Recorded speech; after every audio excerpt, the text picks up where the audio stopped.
Alaska. Savoir et comprendre les plus récentes nouvelles qui nous touchent. Tout savoir en 24 minutes. Avec Alexandre Morin-Villouellette et Mario Dumont.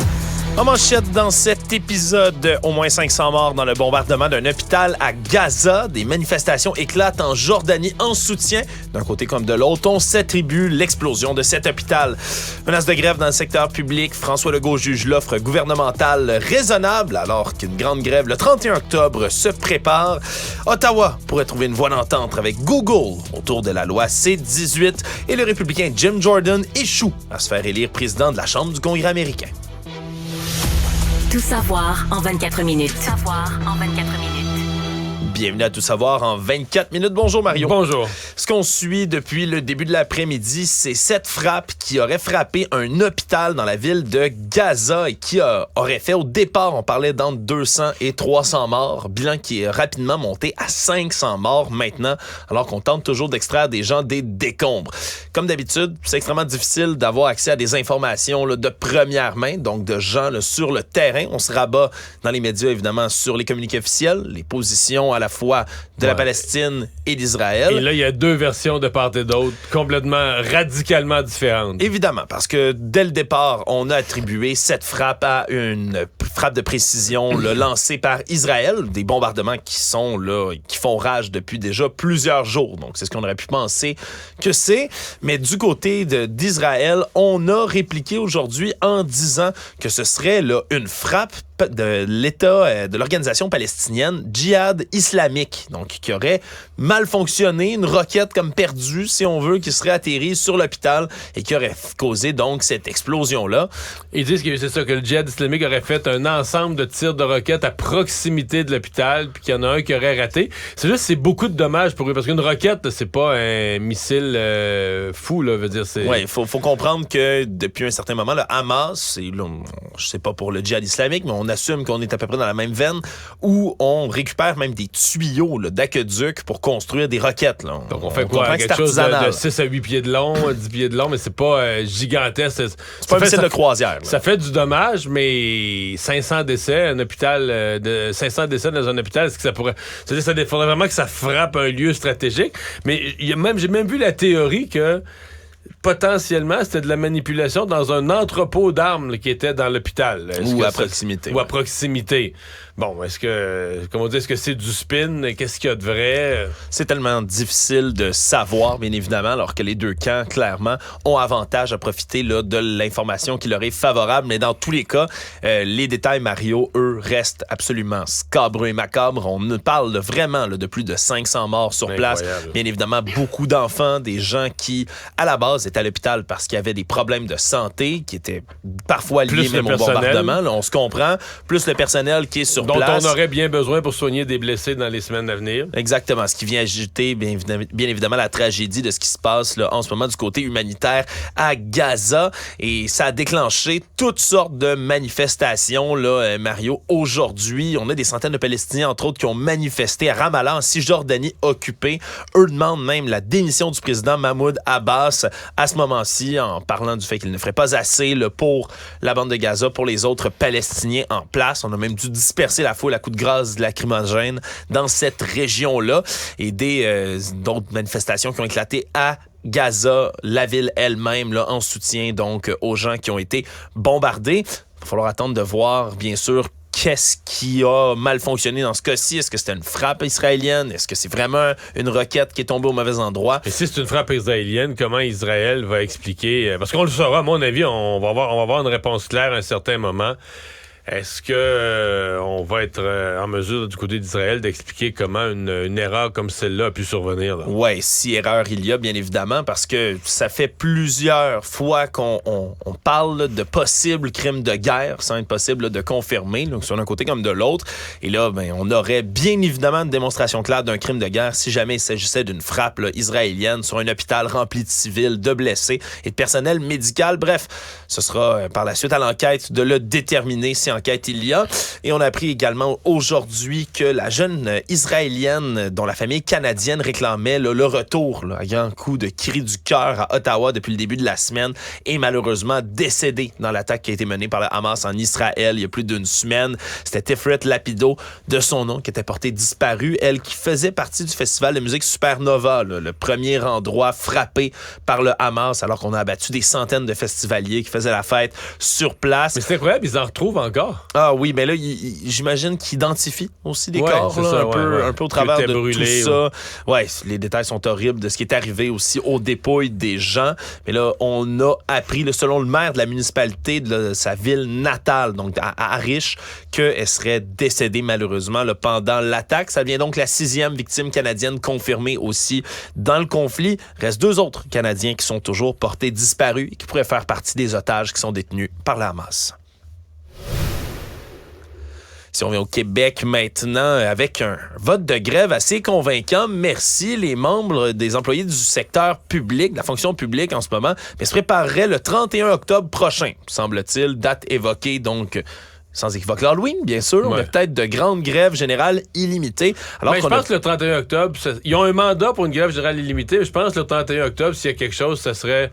Appelons ça une journée flash. C'est juste une journée d'avertissement au gouvernement. Oui, pour démontrer qu'on est sérieux. Qui sont là, qui sont sérieux. Parce que c'est quand même un vote, Mario, qu'on parle sans équivoque. 95% des membres qui ont voté en faveur, ça arrive qu'il y a des votes aussi forts, mais là, c'est 95. Énorme. En fait, la grève générale illimitée au Québec, on n'a pas vu ça depuis 1983. Wow. T'étais jeune. Oui, j'étais pas né non plus. Non, t'étais pas proche d'être né. Exact. Non, écoute, même moi, je m'en souviens vaguement. Là, j'avais 13 ans, mais on n'avait pas d'école. Là, c'était ça la conséquence, c'est que la grève générale est limitée. C'est la première chose, c'est les écoles sont fermées. Ouais. Donc, en plus, les autres bureaux du gouvernement, tous les services. À 13 ans, tu devais t'en réjouir? L'école fermée? Oui. Oui, c'est comme une grosse tempête de neige, pas de neige. Là. Voilà. Mais ça risque d'être moins drôle en perspective d'adulte maintenant, Mario. Pour les parents, non, mais pour les parents, c'est sûr, ça va être un cauchemar. Moi, je vivrai pas ça. Là. J'ai plus d'enfants à l'école, mais c'est sûr que pour les parents, ça va être un cauchemar. Ceci dit, c'est pas fait. Moi, je pense, le mois de novembre va être le mois clé, le mois crucial de la négociation. C'est pas impossible qu'à la fin novembre, début décembre, s'il n'y a pas d'entente, que là, on puisse... mettre en vigueur ce mandat de grève ou sinon juste après les fêtes. Mais pour moi, les mois critiques, là, on pourrait vivre une grève générale, c'est décembre ou janvier. Là. C'est ça les mois qui sont critiques si la négociation n'avance pas d'ici là. Oui, d'ici là, bien évidemment, on va lancer comme ça des appels ou des avertissements au gouvernement Legault qui d'ailleurs... parce qu'on pourrait avoir, là, je dis le 31 octobre, mais c'est pas exclu, on pourrait avoir d'autres journées, là, des journées individuelles, là, juste journée d'avertissement, journée de mobilisation.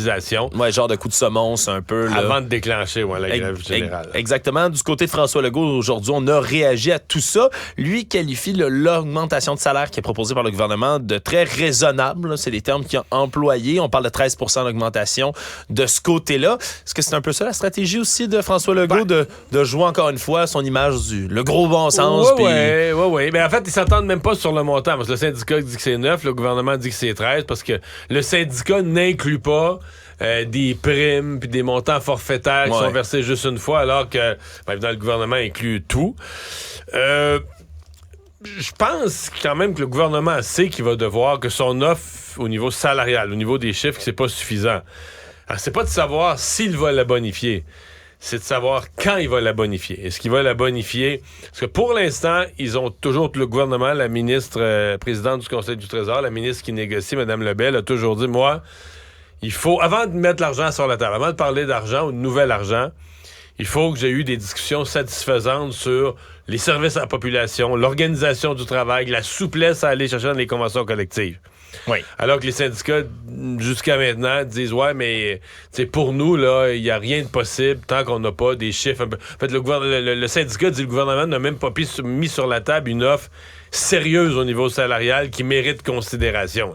Oui. Fait qu'on est sur ces positions-là pour le moment. Actualité. Tout savoir en 24 minutes.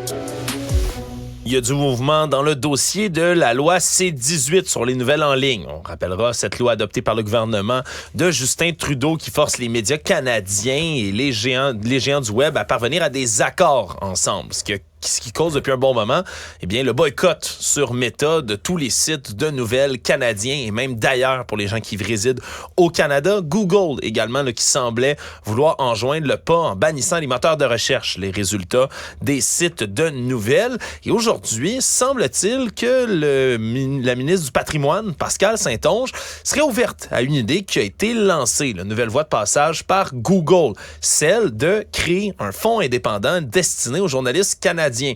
Parce que au départ, le projet de loi, dans son ensemble, c'était pour ça, de ramener de l'argent frais pour aider les médias canadiens à faire passer au travers de la crise, justement, médiatique qui existe, crise de revenus, crise des annonceurs. Parce que d'abord, Google voudrait s'éviter l'étape de s'entendre avec Québécois, avec Bell, avec la presse, avec Le Devoir, avec chacun, là, oui. Avec chaque joueur, en disant, regarde, nous, on va verser de l'argent à un fonds des médias, ou un fonds des médias d'information, parce que dans ce cas-ci, la clé, c'est pas tellement la production télé. Là, non, c'est ça. De contenu télé, divertissement, c'est vraiment l'information. Est-ce que c'est une voie de passage qui pourrait en rallier d'autres? Est-ce que Meta pourrait abandonner son boycott et se rallier à ça?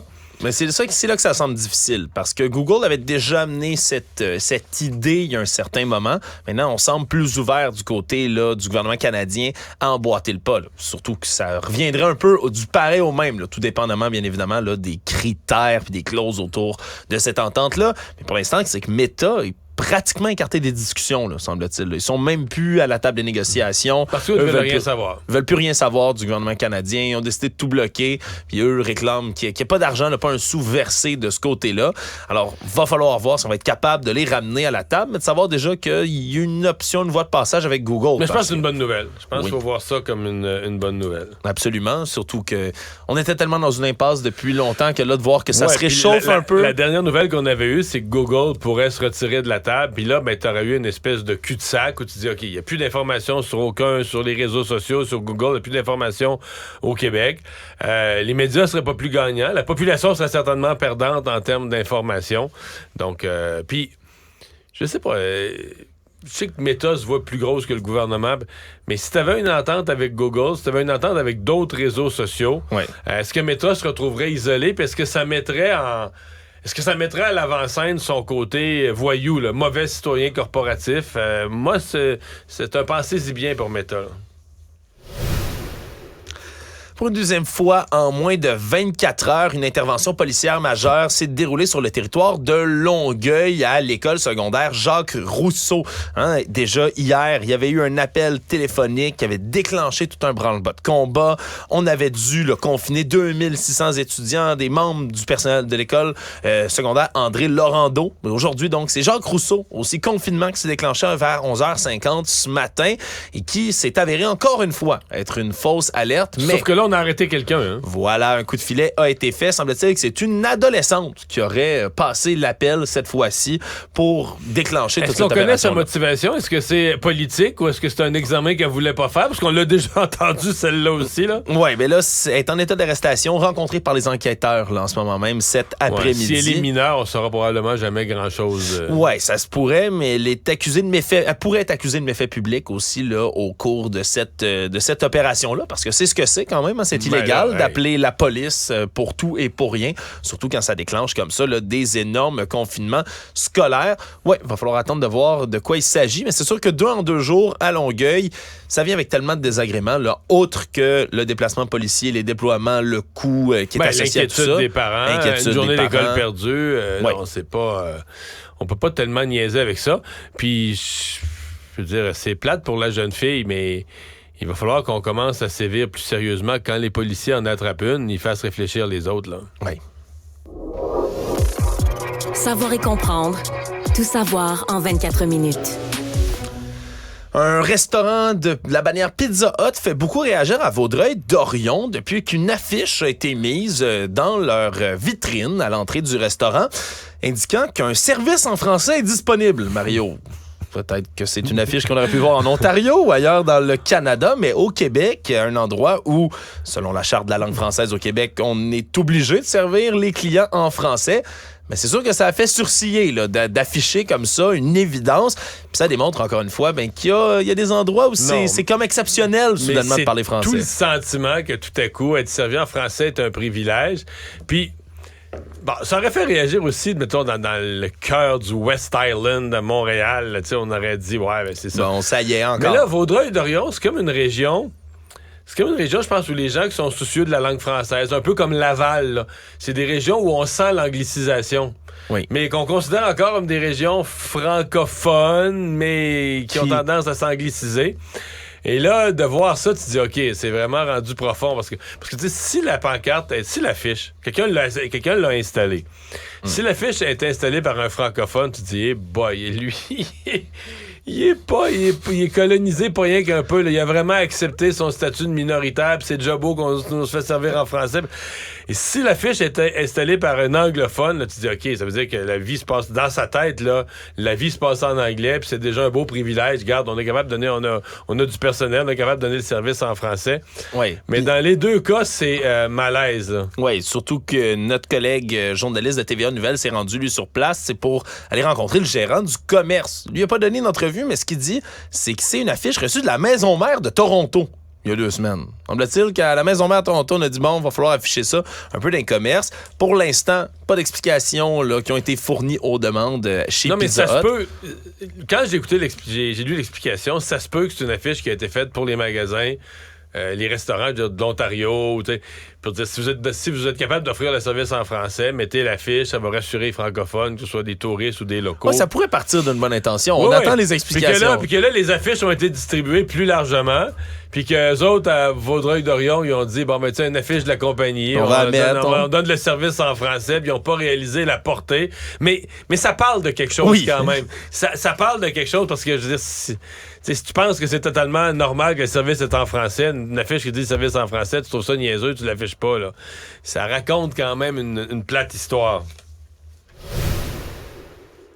En cette journée du don d'organes, une histoire qui est assez saisissante, Mario, celle d'une femme, Audrey Deschenaux, qui est désormais âgée de 39 ans, fait 20 ans, elle fête le transfert, un transplant d'organes, un foie qu'elle a reçu.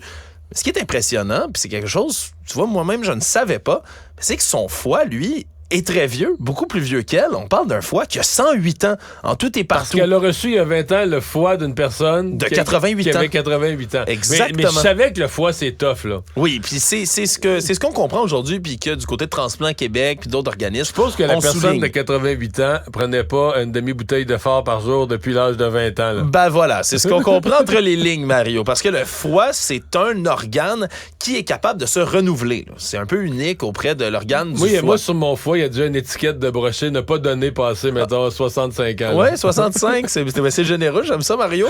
Mais écoute, ça va être noté sur ta carte de don d'organes.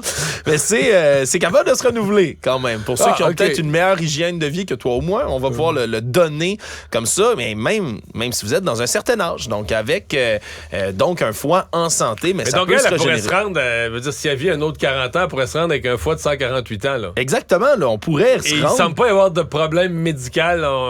Oui, parce que là, le record québécois, c'est même pas à 88 ans. Il y a un donneur de 92 ans qui a déjà donné un foie au Québec, puis qui continue là, à vivre au sein de quelqu'un. Puis elle pourrait, là, on dit que c'est un foie qui, selon là, les médecins spécialistes qui la traitent, ben, si elle continue d'avoir une bonne hygiène de vie, ça peut se rendre à 150 ans facile, là, le foie. Donc, elle pourrait encore là, pouvoir bénéficier là, de plusieurs dizaines d'années de santé autour de son foie, ce qui fait repenser quand même au don d'organes. Hein. Il n'est jamais trop tard pour pouvoir en donner.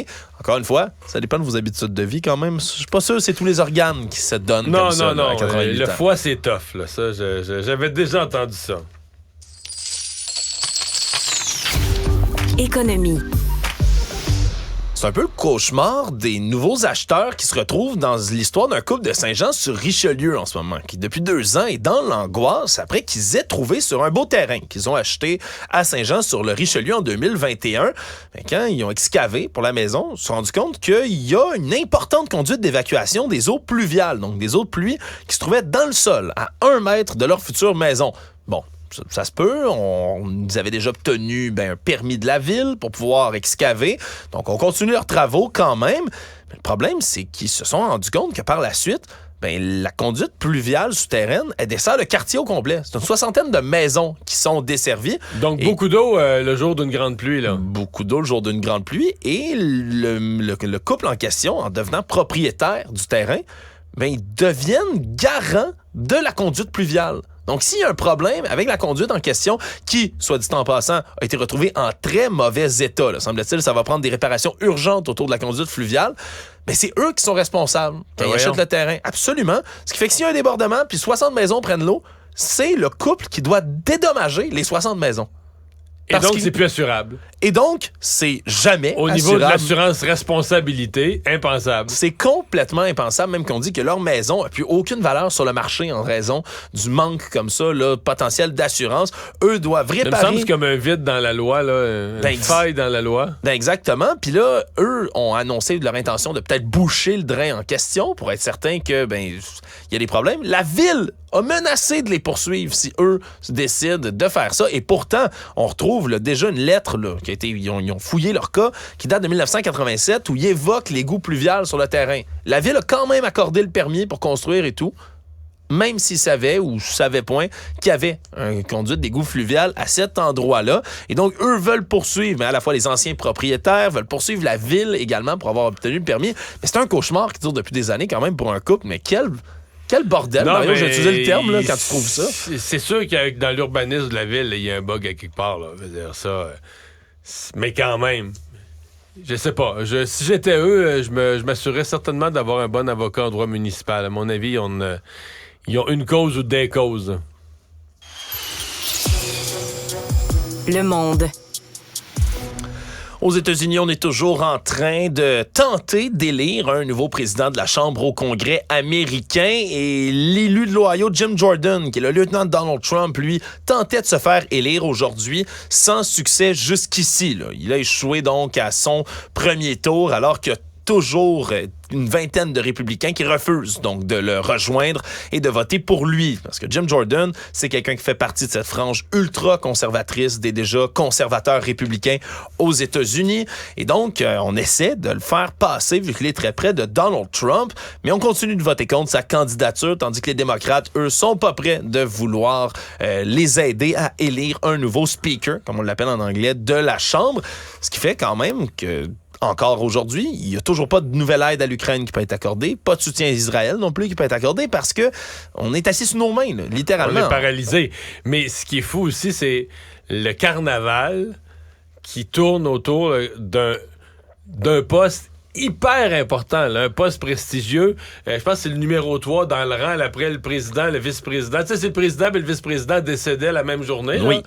Il arrive après. Donc, c'est un personnage hyper important symboliquement dans le pays, dans le fonctionnement des institutions pour, comme tu dis, là, attribuer des budgets, prendre des décisions, voter les lois. Bien habituellement, en plus, il est élu par la majorité qu'il représente. Donc, jamais il se fait débarquer. C'était une première, d'ailleurs, que M. McCarthy, le Kevin McCarthy, qui était là avant... Parce que le Parti républicain est trop divisé à cause des Trumpistes. Là. Exactement. Ouais, alors, c'est un carnaval pour en choisir un autre. Oui, et là, ça avait déjà pris là, pour Kevin McCarthy 15 tours de temps avant de se faire élire. Là, Jim Jordan, pour l'instant, est le seul qui est en lice, malgré une espèce de lacune. Hein, une espèce de lacune qui existe auprès des projets que lui a fait passer depuis qu'il est là. Il a été élu en 2006, Mario. Il n'a jamais fait adopter la moindre proposition de loi à son nom, considéré comme l'un des élus les moins productifs selon divers études. Un héros selon Donald Trump. Mais un héros selon Donald Trump. Donc, on continue à tenter de le faire élire ou de faire élire qui que ce soit. C'est encore compliqué aux États-Unis.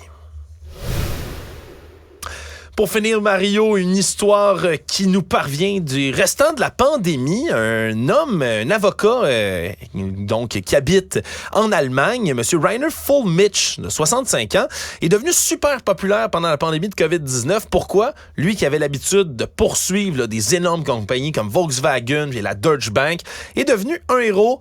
Ben oui, des antivax et des gens qui croyaient pas à la pandémie de COVID-19. Lui qui s'était mis en tête de dénoncer les gens qui avaient inventé la fausse pandémie de COVID-19, selon lui, en créant c'est pas dur, c'est le Dr Arruda qui l'a inventé. Voilà, mais il a créé le Corona Committee Foundation. Le problème, c'est que ce comité qui prévoyait de monter en Allemagne un Nuremberg 2.0, là, comme un grand procès qu'on avait fait aux nazis, mais pour les gens qui avaient inventé la pandémie, Ben, il s'est poussé du pays depuis le mois de mars. Il était à Tijuana, au Mexique, parce qu'il Avec voulait... l'argent de la poursuite? Avec l'argent de la poursuite donné par les Ouais. milliers de personnes qui ont voulu contribuer à tout ça. C'est même ses associés qui l'ont dénoncé en disant, ben là, il voulait nous sauver Là, il de la est au pandémie. Mexique?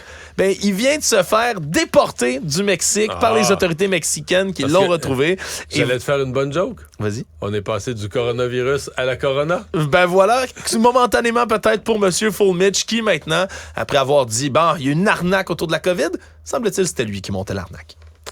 Résumer l'actualité en 24 minutes, c'est mission accomplie.